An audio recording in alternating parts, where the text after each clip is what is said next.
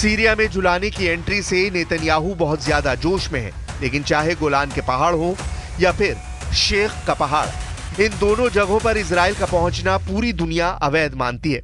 इसलिए नेतन्याहू का गोलान और शेख के पहाड़ पर कब्जा 1974 के सीज फायर का साफ साफ उल्लंघन है। We have also seen reports of the Israeli cabinet's plan to expand settlements in the Golan. Israel must cease all settlement activity in the occupied Syrian Golan, which are illegal. Attacks on Syria's sovereignty and territorial integrity must stop. इसमें कोई शक नहीं कि शेख के पहाड़ पर पहुंचे Israel की नीयत पर सवाल उठा दिए हैं।